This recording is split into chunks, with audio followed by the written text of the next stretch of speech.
India also faced, invasions and colonization, but here it's still alive. It has not been written enough in the history books, but very brutal invasions. One of them had a real discussion with the people and said, how do we just burn out this Hindu way of life? But still it didn't die. Even if you kill the god, these people won't give it up. Namaskaram, Sadhguru. If you look around the world, all the countries Oh, you looked around the world? in the history, if we take the history of the world, all the countries had their own indigenous practices, like Egypt, America, Iran, all had their own practices. But after the invasion that happened, everything is completely wiped out. India also faced, invasions and colonization, but here it's still alive. More actively, it's still alive. So, how did it manage to survive here? What's that one thing that… Because you're still wearing a sari, that's how it survived. Thank you, Sadhguru.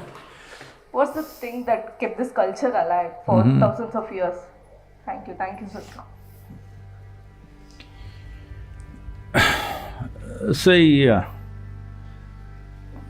innovation is just a simple word,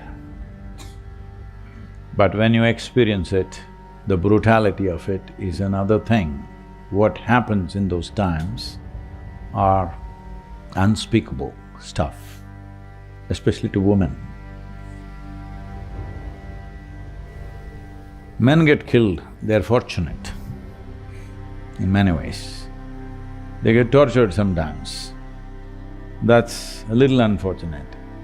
But generally, women get to live and they'll be tortured for the rest of their life, usually. So, invasion is not just a simple word. There are two ways of taking people and property or the world itself. One is by invasion, another is by inclusion. If you take something by inclusion, it becomes beautiful, isn't it? If you take something by invasion, it is the ugliest, unspeakable thing that you can think of, whether it's on the level of an individual or a nation or a culture or a civilization. So, what is it that made this culture survive through nearly 1,000 years of brutal invasions? Brutal. It has not been written enough in the history books, but very brutal invasions. So, what is it? One thing was the people who invaded, powered by the force of their religion or by their economic interests. One thing was the culture and the civilization was so complex and profound, they could not figure it out. See, I forget the name of this particular invader. I'm thinking of a particular name. I'm not good at these names anyway. So, one of them had a real discussion with the people and said, how do we just burn out this Hindu way of life, Hindu thing? Because they thought it's another religion. Just like they believe in one religion, somebody else believes in another religion. That's because I belong to one religion, so you must belong to another religion. How else? Because you do something different. But that's what they never figured out. So they looked at this and where is the religious head? Who is the Pope? Let's kill him. That's the idea. So they said, no, there are hundreds of them. So they killed all the hundreds. But still it didn't die. Because there was never a leadership for this. It was never an organized approach. It's every individual seeking their own thing. And everybody accepting that. That was the only organization we had. You're worshipping the tree. I'm okay with that. She's worshipping the rock. I'm okay with that. I'm not a tree worshipper, I'm not a rock worshipper. But I got no problem. I am a sky worshipper. Somebody else doesn't worship anything. Oh, we are okay with him also. So they never figured this, because they always believed you must belong to some entity. Here people did not belong to any entity, so there was no leadership. As many people as you want you kill, but still it is on. In every home, in human hearts, what is on, you can't kill it, all right? It did not need leadership, it did not need a book, it did not need an ideology, it did not need a god. That's the most important thing.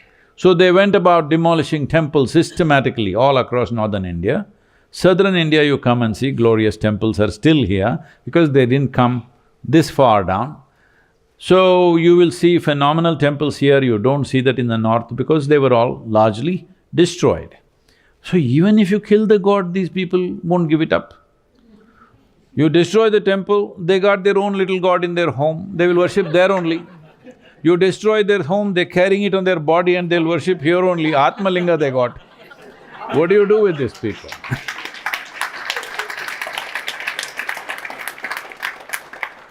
So, because this is the most important thing you need to understand.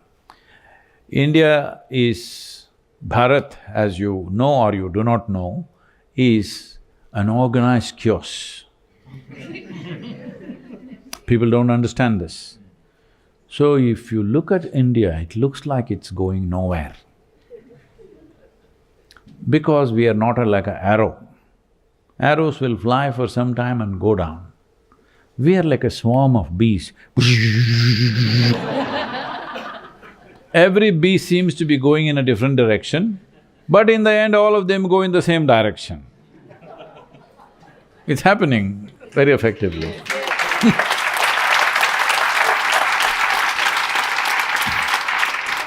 And they also produce honey, you know.